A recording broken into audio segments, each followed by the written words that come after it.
오늘 하나님의 말씀을 우리 자주 잘 아시는 본문이라서 뻔한 말씀으로 듣지 마시고 하나님의 말씀으로 들을 수 있기를 축복합니다. 우리는 살아가면서 자연스럽게 크고 많은 것을 성공의 기준으로 삼습니다. 사람들은 재산이 많아야 된다라고 그래야 성공한다라고 생각을 하고요. 또 조직이 커야 영향력이 있어서 그것은 성공한 조직이다라고 이야기를 합니다.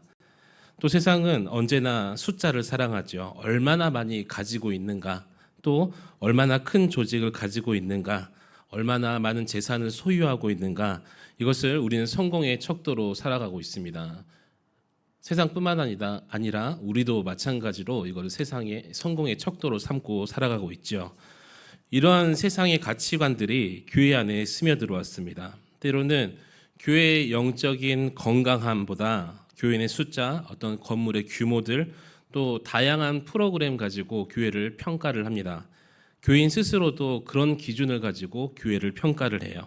그래서 교인이 많으면 좋은 교회다, 또 건물이 크면 그 목사님 성공했다, 그 교회는 성공한 교회다, 프로그램이 많으면 정말 젊은 다음 세대가 넘치고 이렇게 활기차는 좋은 교회일 것이다 라고 생각을 하기도 합니다. 근데 성경을 보니까 하나님은 숫자에 관심을 두신 게 아니셨습니다. 하나님께서 중요하게 여기신 것은 얼마나 많은 사람들이 모였는가가 아니었어요. 얼마나 믿음의 사람이 세워졌는가, 이것을 하나님께서는 귀하게 보신 줄 믿습니다. 하나님은 수많은 사람들 가운데서도 언제나 믿음의 사람들을 찾으셨죠.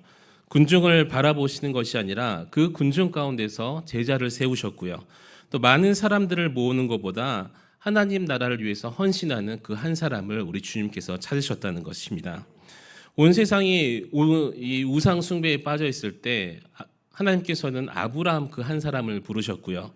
또 애굽에서 신음하던 이스라엘 백성을 구원하실 때는 모세 한 사람을 불러주셨습니다. 또 갈멜산에서 850명의 거짓 선지자들이 우상 숭배를 하고 있을 때 엘리야 한 사람을 부르셨고요. 다윗도 마찬가지죠. 이스라엘 전체가 벌벌 떨고 있을 때 목동이었던 다윗을, 그 한 사람을 우리 하나님께서는 부르셨습니다. 교회 역사도 마찬가지였습니다. 초대교회는 세상적으로 봤을 때 정말 작은 공동체였어요. 연약한 공동체였습니다. 근데 당시 로마 제국은 세계 최강이었죠. 군사력도 막강했고 경제력도 강했고 또 문화적으로도 굉장히 발전한 나라가 바로 이 로마 제국이었어요. 그래서 로마 황제가 이 세상을 변화시킬 줄 알았는데 세상을 변화시킨 것은 로마 황제가 아니었습니다. 권력을 가진 어떤 정치인들이 이 세상을 변화시킬 줄 알았었는데 이 세상을 변화시킨 사람들은 이 정치 권력자들이 아니었어요. 예수 그리스도를 위해서 목숨까지 내놓았던 그 소수의 제자들이었습니다.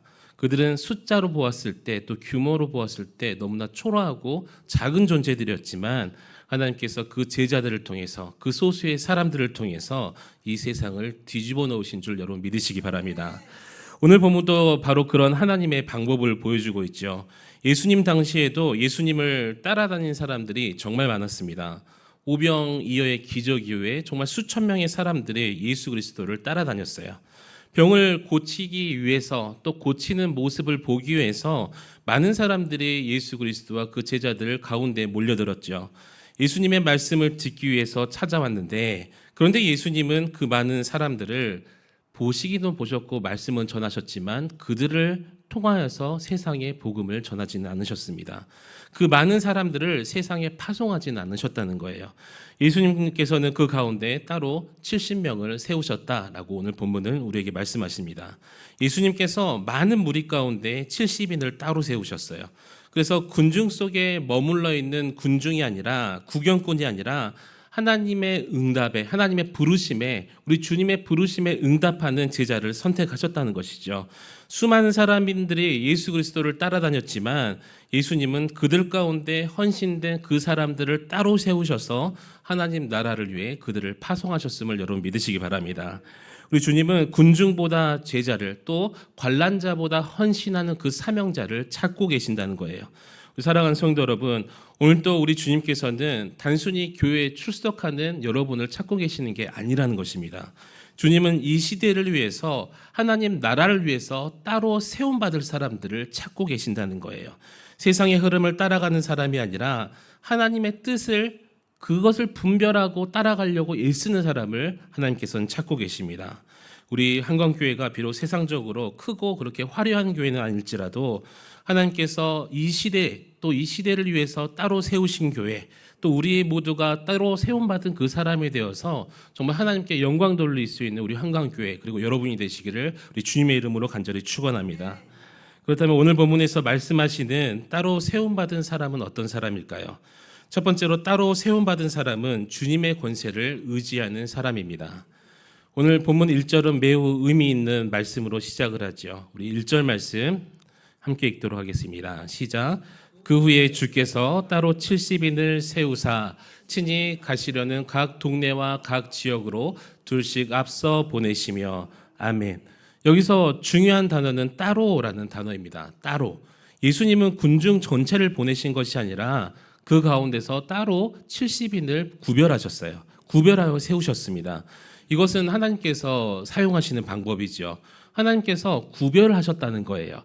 창세기에서는 빛과 어둠을 하나님께서 구별하셨고요. 노아 시대에는 그 노아 가정을 하나님께서 구별하셨고, 출애굽 때에는 어린 양의 피를 바른 집과 그렇지 않은 집을 하나님께서는 구별하셨습니다. 광야에서는 레위인을 구별하셨고, 또 가나안에서는 여호수아와 갈렙을 구별하셨어요. 그래서 하나님께서는 언제나 자신의 일을 위해서, 하나님 나라를 위해서 구별하시고 또 구별된 사람을 세우셨다는 것이죠. 그러므로 제자란 단순히 교회를 다니는 사람을 제자라고 부르지 않는다는 것입니다.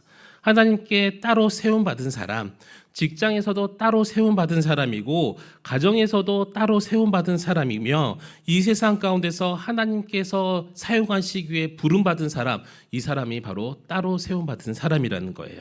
그래서 우리는 세상 속에 살아가지만 세상에 속한 사람들이 아닙니다. 우리는 세상의 가치관을 따라 사는 사람들이 아니라 하나님께서 나를 따로 불러 세워주셔서 이제는 세상의 가치관이 아닌 하나님 나라의 가치관을 따라 사는 사람이라는 거예요. 근데 예수님은 이렇게 따로 세우신 제자들을 그냥 보내시지 않으시죠. 그들에게 주신 것이 바로 권세라는 것을 주셨어요. 70인을 따로 세우셨다고 하시길래 저는 뭔가 대단한 사람인 줄 알았거든요. 아니에요. 저와 여러분 같은 평범한 사람들이에요. 당시 종교 지도자들도 아니었고 어떤 학식이 뛰어난 사람들도 아니었고 권력을 가진 사람들도 아니었습니다. 그냥 평범한 저와 여러분 같은 사람이었어요. 그러나 그들에게 세상이 줄 수 없는 것이 있었습니다. 그것은 바로 예수 그리스도께 주시는 그 권세라는 것이죠. 여러분, 예수님의 권세는 모든 영역을 다스리는 권세이십니다.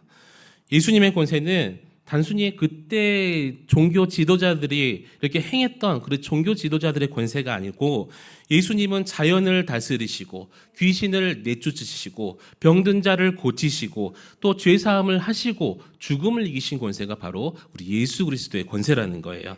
다시 말씀드리면 예수님의 권세는 영적인 세계, 또 물질적인 세계, 역사, 국가, 어떤 사탄막이 악한 세력들, 죽음, 이 모든 영역 위에 있는 절대적인 권세임을 여러분 믿으시기 바랍니다. 그래서 그 절대적인 권세를 가지신 예수님께서 70인에게 권세를 주셨다는 거예요. 여러분들은 어떤 권세를 받고 싶으십니까? 애들에게 물어보면 시간을 멈출 수 있는 권세를 주세요. 도대체 뭘 하려고 그런 권세를 가지고 싶어 할까요? 하늘을 나는 권세를 가지고 싶습니다. 오늘 본문은 70인에게 이런 주신 권세를 말씀하시고 계시는데 70인에게 주신 권세는 사실 우리가 가지고 싶어하는 그런 권세가 아니에요. 여러분, 돈을 많이 벌 수 있는 권세, 세상을 다스릴 수 있는 권세, 하늘에 나는 새를 떨어뜨릴 수 있는 그런 권세 가지고 싶으시죠? 근데 성경이 말하는 권세는 그런 권세가 아니라는 것입니다. 따라 하시겠습니다. 복음을 전할 권세. 다시 한번요. 복음을 전할 권세. 누가복음 10장 17절에 보면 주의 이름이면 귀신들도 우리에게 항복하더이다. 70인이 특별해서 아니면 그들이 기가 세서 귀신이 항복했을까요? 아니죠. 예수 그리스도의 권세, 예수 이름의 권세 때문임을 여러분 믿으시기 바랍니다. 그래서 예수 그리스도께서는 70인으로 하여금 이 귀신을 이기게 하시고 병든 자를 고치게 하시고 하나님 나라를 선포하게 하셨다는 것입니다. 따라서 여기에서 권세라는 것은 복음을 전하도록 주님께서 우리에게 위임해 주신 그 고난이라는 거예요. 여러분, 예수님은 하늘과 땅의 모든 권세를 가지신 분이십니다. 그래서 제자들의 능력이 행한 것은 제자들 그 자신의 능력이 아니라 주님께서 주신 권세 때문에 제자들이 이적을 베풀 수가 있었던 거예요. 마치 어떤 나라의 대사가 자기 이름으로 어떤 일을 행하는 것이 아니라 그 나라를 대표해서 그 나라의 이름을 가지고 어떤 일을 행하는 것처럼 제자들도 자신의 이름을 걸고 한 것이 아니라 바로 예수 그리스도의 이름으로 일을 했다는 것입니다. 그래서 귀신이 떠나갈 수가 있었던 거고요. 병든 자가 고침받을 수 있었던 것이고 하나님 나라가 선포될 수 있었던 거예요. 생각해보면 성경의 위대한 인물도 모두 다 마찬가지였습니다. 모세가 지팡이가 그렇게 힘이 좋아가지고 홍해를 갈랐을까요? 아니죠. 자신의 능력이 아니라 하나님께서 주신 권세였어요. 다윗이 골리앗을 쓰러뜨린 것도 정말 이 물맷돌을 잘 던져서 그런 것 같지만 이것 또한 하나님께서 주신 권세입니다. 엘리야가 갈멜산에서 승리할 수 있었던 것도 바로 하나님의 권세였고 결국 하나님의 사람들은 언제나 자신의 능력이 아니라 하나님의 능력으로 행했다는 거예요. 여러분, 하나님의 능력으로 모든 일들을 행할 수 있기를 축복합니다. 우리도 마찬가지죠. 사실 여러분 강한 거 있으세요? 내세울 거 있으십니까? 하나님 앞에 내세울 건 아무것도 없어요. 내가 가진 돈도 사실 내 것 같지만 다 하나님 것이고요. 하나님께서 우리에게 건강 주신 것도 하나님 것이기 때문에 우리가 건강할 수 있었던 거예요.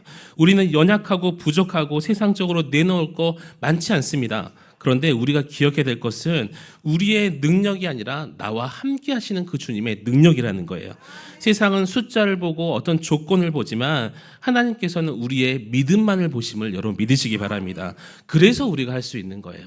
나에게 작은 믿음이라도 있다면 하나님께서 함께해 주셔서 제자들이 행했던 것처럼 70인들이 행했던 것처럼 우리도 그 일을 감당할 수 있고 우리 교회가 큰 교회는 아니지만 우리 교회 한광교회가 하나님의 큰 사명을 감당할 수 있는 교회가 될 줄 믿습니다. 그래서 예수님께서 3절에 갈지어다 내가 너희를 보냄이 어린 양을 이리 가운데로 보낸가 같도다라고 말씀하신 거예요. 예수님께서 이 세상이 쉬운 데다라고 말씀하지 않으셨어요. 오히려 이리 가운데 들어가는 양과 같이 정말 이 세상은 어렵고 무섭고 힘든 곳이야. 그만큼 세상을 가면 너네들이 복음을 전할 때 그 복음을 거부하는 사람들이 많을 것이야. 이런 것들을 의미한다는 것입니다. 실제로 전도하면 어떤 일이 많이 벌어집니까? 거절당하고 상처받고 아는 사람도 나를 그 복음 때문에 무시하기도 하고 조롱받습니다. 그런데 주님은 그런 세상 가운데 우리를 보내시면서도 두려워하지 말라고 말씀하시죠. 왜냐하면 우리를 보내신 분이 누구예요? 바로 우리 주님이기 때문이에요. 내가 능력이 있어서 어떤 전도에 어떤 스킬이 있어서 저를 보내신 것이 아니라 믿음 있는 나를 통해서 하나님께서 능력 주셔서 그들을 구원케 하기 위해서 저를 보내신다는 것입니다. 사랑하는 성도 여러분, 세상을 바라보면요 정말 두려운 것들이 많아요. 요즘에 얼마나 무섭습니까? 경제도 휘청휘청하고 미래도 불안하고 교회를 향한 공격도 많아지는 것 같고 그런데 우리는 두려워할 이유가 없다라고 말씀하시는 거예요. 왜냐하면 우리를 지금 이곳에 불러주신 분도 우리 주님이시고 우리를 보내신 분도 우리 주님이시고 또 우리와 함께 하신 분도 우리 주님이시기 때문이라는 거예요. 그러므로 우리 한강교회가 숫자보다 예수 그리스도의 권세를 의지할 수 있기를 축복합니다. 저와 여러분이 이 세상 가운데서도 이제는 당당하게 두려워하지 말고 주님의 권세를 힘입어서 담대하게 주님의 일을 감당하며 나아가는 저와 여러분 되시기를 우리 주님의 이름으로 간절히 축원합니다. 오늘 보면은 두 번째로 따로 세움받은 사람은 동역자와 함께 걸어감을 말씀하고 있습니다. 오늘 본문을 보니까 예수님께서 70인을 세우신 이후에 특별한 방법으로 그들을 파송을 하지요. 예수님께서 그들을 한 사람씩 보낸 것이 아니라 둘씩 짝지어서 보내셨어요. 1절은 그 후에 주께서 따로 70인을 세우사 친히 가시려는 각 동네와 각 지역으로 둘씩 앞서 보내시며 라고 우리에게 말씀을 합니다. 예수님께서는 전능하신 하나님이시기 때문에 한 명만 능력을 주셔가지고 권세를 주셔서 보내셔도 상관없어요. 그런데 주님은 의도적으로 2명씩 보내셨다는 것이죠. 여기서 중요한 영적인 원리가 담겨 있습니다. 하나님께서 홀로 일하는 것보다 2명 함께 일하는 사람을 사용하시더라라는 것이죠. 사실 우리는 혼자서 모든 것을 잘 해내고 싶어요. 왠지 아세요? 우리의 교만한 마음이 마음속에 자리 잡고 있거든요. 다른 사람의 도움받는 것을 불편하게 생각할 때도 있습니다. 신앙생활도 나 혼자 잘하면 되지라고 생각하는 사람도 분명히 있을 거예요.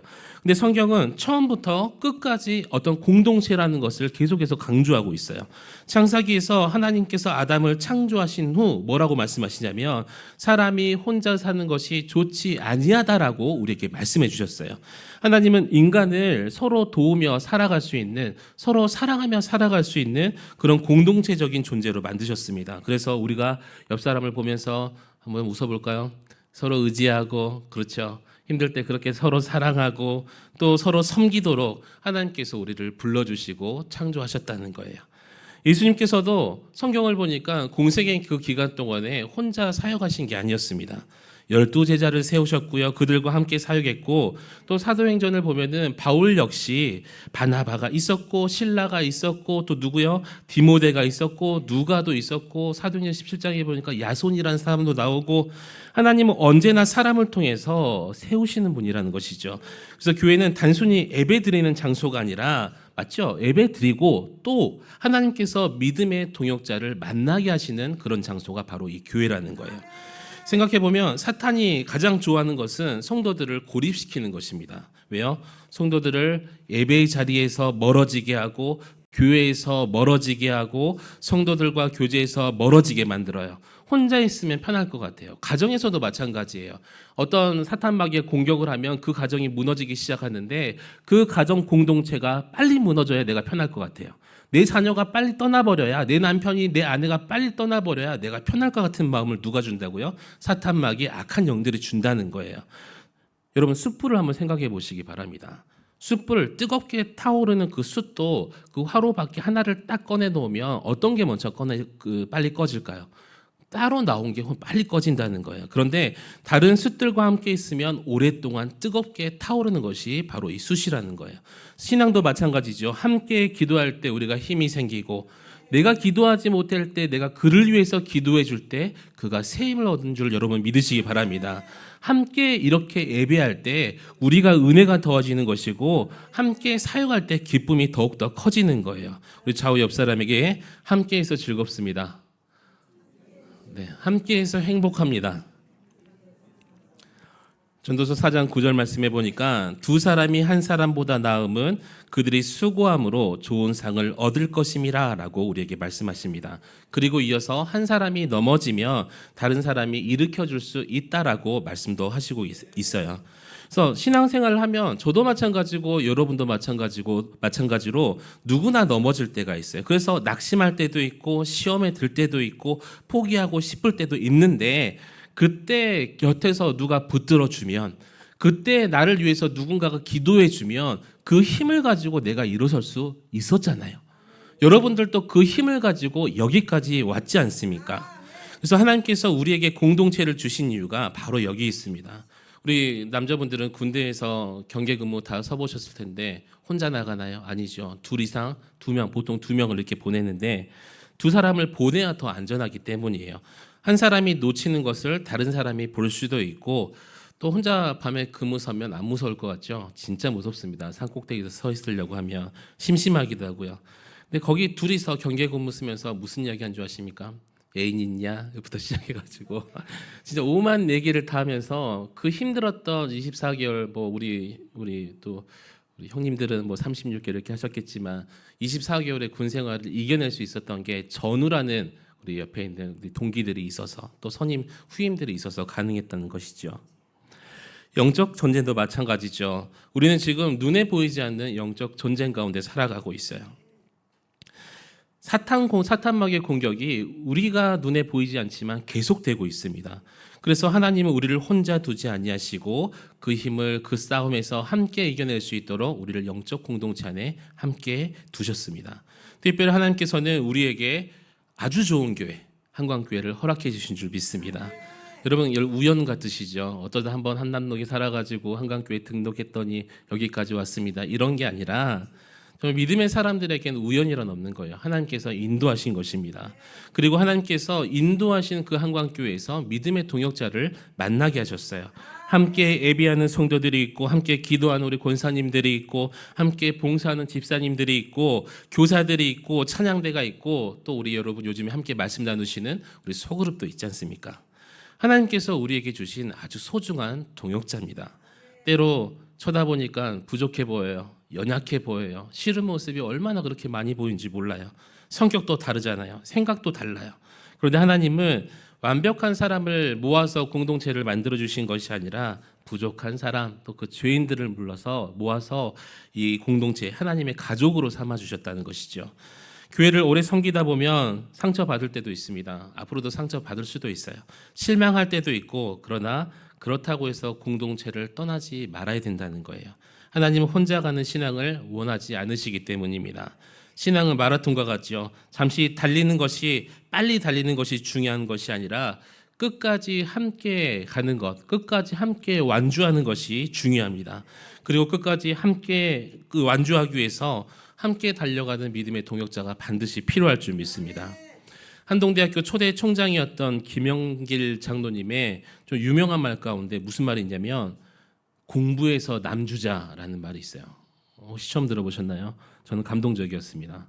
세상은 공부에서 나주라, 세상은 공부에서 내가 성공해야 된다라고 이야기하지만 그리스도인은 공부에서 남 살려라라는 뜻을 가지고 있다고 합니다.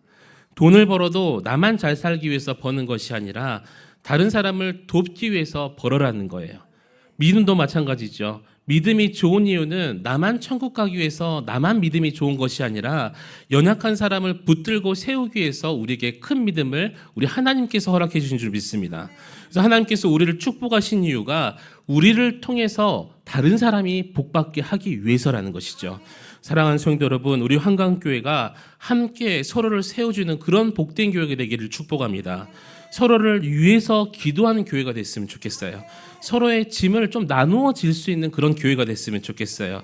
그러므로 하나님께서 우리에게 허락하신 그 믿음의 공동체와 또 동역자를 귀하게 여기면서 끝까지 믿음의 길을 걸어나갈 수 있는 저와 여러분 되시기를 우리 주님의 이름으로 간절히 축원합니다. 오늘 본문은 마지막으로 따로 세움받은 사람은 주님의 평화를 전합니다. 예수님께서 70인을 세우고 세상으로 보내시면서 특별한 명령을 주셨어요. 그것은 어느 집에 들어가든지 먼저 평안을 빌라라고 말씀하셨죠. 그래서 오늘 본문 5절은 어느 집에 들어가든지 먼저 말하되 이 집이 평안할지어다 하라. 아멘. 당시 유대인들이 인사할 때 서로 샬롬이라고 했습니다. 우리 옆에 조시는 분들을 향해서 서로 샬롬 한번 인사할까요? 샬롬. 네, 샬롬. 그런데 예수님께서 말씀하시는 그 샬롬은 단순히 우리가 평소에 인사하는 그런 평안하십니까? 이런 세상적인 평안이 아니었어요. 하나님께서 주시는 참된 평화였습니다. 세상에서 느껴볼 수 없는, 느낄 수 없는 그런 평화인데 또 그렇게 말하면 다른 방법으로 말하면 세상이 빼앗을 수 없는 평화였어요. 그것이 바로 샬롬이었습니다. 사람들은 누구나 평화를 원하죠. 지금이 또 시기가 시기인 만큼 이 전쟁 두 군데에서나 벌어지고 있는데 세상이 평화롭게 되기를 사람들은 다 바랍니다. 가정에 평화가 있기를 바라고요. 건강하기를 원하고 또 재정적으로도 평화가 있었으면 좋겠어요. 국가도 평화를 원하고 민족도 평화를 원하고 그래서 수많은 역사 속의 그런 위인들이 사실은 평화를 위해서 피 흘리고 싸웠던 그런 사람들이었죠. 그러나 인간의 평화라는 것은요, 사람이 아무리 노력을 해도 한계가 있었습니다. 전쟁이 끝난 것처럼 보여도 사실은 저는 이번에 전쟁이 끝나도 끝난 게 아닌 것 같아요. 언젠가는 터져버릴 그런 화염꽃처럼 또 다른 불씨를 안고 있는 그런 상황인 것 같습니다. 갈등이 끝난 것처럼 보였는데 또 다른 분쟁과 갈등이 일어납니다. 인간의 평화는 이처럼 언제나 불완전했다는 것이죠. 그 증거가 지금까지 수많은 전쟁들이 일어나고 일어났었고 또 앞으로 일어날 것이라는 것이죠. 예수님 당시에도 사람들이 평화를 이야기했어요. 당시 로마 제국은 자신들의 만든 그 평화를 자랑했습니다. 왜? 로마 제국이 세상을 평정했잖아요. 그것을 뭐라고 불렀냐면 팍스 로마나라고 불렀었는데, 강력한 군대와 무력을 통해서 이 세계를 통치하면서 자신들이 말하는 평화를 유지한다라고 그렇게 자부심을 느끼고 살았습니다. 근데 사실은 그 평화가 진정한 평화는 아니죠. 힘으로 누르는 침묵, 요즘처럼 핵을 가지고 있는 국가가 다른 나라를 누를 수 있는 것처럼 어떤 무력으로 유지되는 어떤 질서에 불과한 평화였다는 거예요. 로마에 복종하면 편안하게 살 수 있었지만 저항하면 어떻게 돼요? 십자가에 못 박혀서 죽는 그런 상황이었습니다. 그래서 로마의 평화라는 것은 사람들의 피 위에 세워진 어떤 무력적인 평화였습니다. 근데 예수님께서 말씀하신 평화는 전혀 다른 평화지요. 예수 그리스도께서 십자가를 통해서 우리에게 평화를 주셨습니다. 죄로 인해서 하나님과 나는 원래 원수 사이였었는데, 그래서 내가 발버둥을 쳐도 하나님께 나아갈 수 없는 그런 죄인이었었는데, 예수 그리스도의 십자가가 죄인된 나를, 원수된 나를 하나님과 화목하게 하신 줄 여러분 믿으시기 바랍니다. 그래서 이사야 선지자가 오래전에 예언을 하죠. 그가 징계를 받음으로 우리는 평화를 누리고라고 말씀하셨어요. 예수님의 십자가는 하나님과 우리 사이를 가로막고 있던 죄의 담을 허무셨습니다. 그래서 예수 믿는 사람들은 단순히 마음의 평안이 아니라 하나님과 화목하게 돼서 누릴 수 있는 평안이라는 거예요. 예전에는 아무리 잘 살아도 나는 이제 지옥 백성이야, 사실은 그것조차 몰랐었겠죠. 막연한 죽음에 대한 두려움, 나는 죄인이기 때문에 느낄 수밖에 없는 죽음에 대한 공포들. 그런데 이제는 하나님과 화목하게 되므로 영원한 생명을 누리면서, 그것도 하나님의 자녀로 누리는 생명이기 때문에 우리 마음에 참 평안이 임한 줄 믿습니다. 우리가 잘 생각해 보면 우리 인생에는 참 염려가 많이 있죠. 여러분, 건강에 대한 염려 있으시죠? 없으십니까? 자녀에 대한 염려 있으시죠? 경제적인 염려도 다 있을 것입니다. 앞으로 미래에 대한 염려가 저도 있습니다. 사람들은 걱정이 없어지면 평안할 거라고 생각을 했어요. 그런데 그게 아니었던 것이죠. 왜 저는 그런지 모르겠어요. 걱정이 하나 없어지면 좋을 줄 알았는데 또 다른 걱정, 또 다른 걱정, 또 다른 걱정이 계속해서 생겨나요. 문제가 없는 인생도 없습니다. 그러므로 참된 평안은 어떤 문제가 없어져서 오는 것이 아니라 하나님께서 나와 함께 하신다, 그 확신에서 우리에게 나오는 평안이라는 거예요. 예수님께서 제자들을 보내시면서 뭐라고 말씀하시냐면, 전대도 가지지 말고 주머니도 가지지 말고 신도 두 켤레 준비하지 말라, 무책임하게 살아라, 그 뜻이 아니라 하나님을 의지하라라는 뜻이라는 거예요. 우리 인생에서 비록 없을 수도 있고 비록 힘들 수도 있고 건강이 안 좋을 수도 있지만 하나님을 의지할 때 우리에게 비로소 참된 평안이 임하게 됨을 우리에게 말씀하고 있습니다. 통장에 돈이 많아야 안심이 되고 건강하면 평안하고 환경이 좋아야 만족할 수 있다고 생각을 합니다. 그런데 성경은 그것이 평강의 근원이 아니라 평강의 근원은 바로 하나님이라고 말씀하고 계신다는 거예요. 하나님이 함께 하시면 여러분 광야에서도 정말 기쁨의 삶을 누릴 수 있고요. 하나님이 떠나시면 궁궐에 있어도 정말 비참하고 불안한 삶을 살 수밖에 없다는 것입니다. 그럼 다윗이 그랬어요. 다윗이 사울에게 쫓겨서 광야에서 도망 다니는 그런 삶들이 결코 평탄한 삶이 아니었죠. 정말 힘들고 배고프고 춥고 정말 가슴 불안한 그런 삶이었을 거예요. 그런데 다윗은 시편에서 뭐라고 고백하냐면, 내가 사망의 음침한 골짜기로 다닐지라도 해를 두려워하지 않을 것은 주께서 나와 함께 하심이라, 이렇게 고백했습니다. 환경이 평안을 준 것이 아니라 하나님이 평안을 주셨다라고 고백했다는 것이죠. 바울도 마찬가지였습니다. 감옥에 갇혀 있었으면서도 기뻐할 수 있고 찬양할 수 있었던 사람. 왜요? 하나님이 나와 함께 하심을 알았던 바울이기 때문이에요. 왜냐하면 이 바울의 평안은 환경에서 오는 것이 아니라 하나님께로 흘러나오는 그 평안이었기 때문에 아파도, 그렇게 매를 많이 맞았어도, 수가 발이 차고 있었어도 기쁨의 찬양이 흘러나올 수 있었던 것입니다. 오늘날 세상은 점점 더 불안해지고 있죠. 전쟁의 소리, 또 사람들은 또 여러 가지 이유 때문에 싸우고 있고, 과거보다 평안해졌다라고 말하는 사람은 없는 것 같아요. 점점 그런 이야기 계속 많이 해갑니다. 오히려 더 많은 불안과 더 많은 두려움 속에서 살아가요. 왜냐하면 참된 평화의 근원을 잃어버렸기 때문입니다. 그러나 하나님을 믿는 성도는 분명히 달라야 되겠죠. 우리는 세상이 줄 수 없는 그 평화를 이미 받은 사람들이에요. 내가 예수 그리스도를 믿고 나서부터 삼위 하나님께서 나와 늘 함께 하시고 성령께서 내주하시면서 우리의 인생을 이끌어 나가고 계십니다. 예수님께서는 평안을 너에게 끼치노니 곧 나의 평안을 너희에게 주노라라고 말씀하셨어요.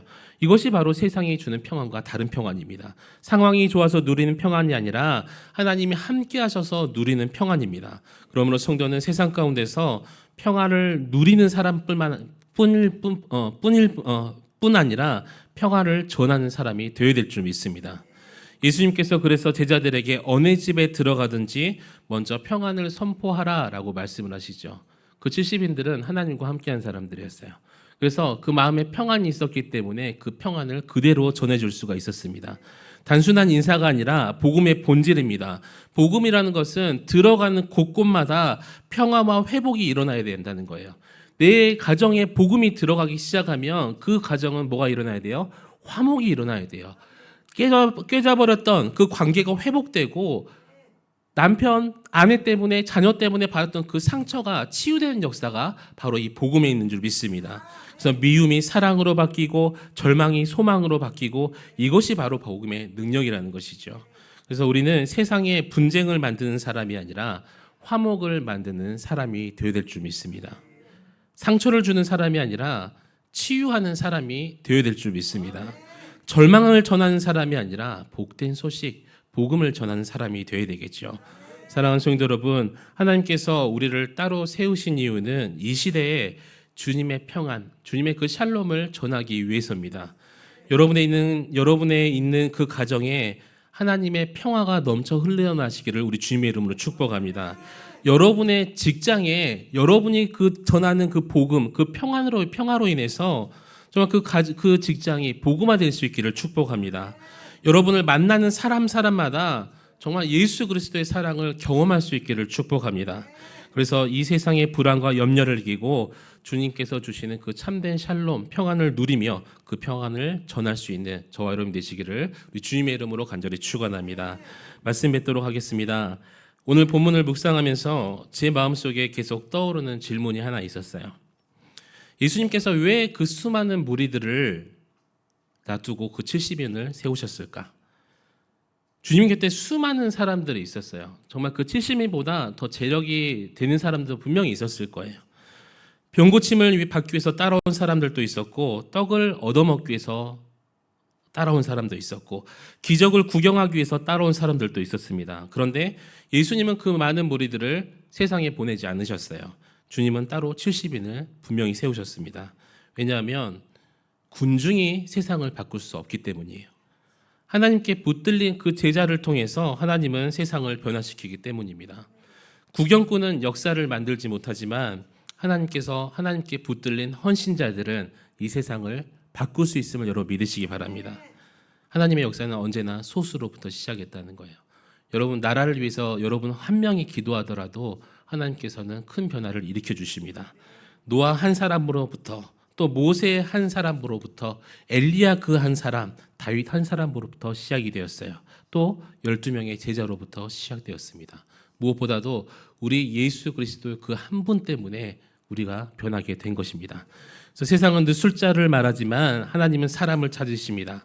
세상은 능력을 말하지만 하나님은 믿음을 찾으시고 세상은 어떤 커다란 것을 원하지만 하나님께서는 이 말씀을 듣고 순종하는 여러분을 찾고 계신다는 거예요. 오늘 우리에게 질문을 던지시죠. 너는 군중으로 남아있겠느냐?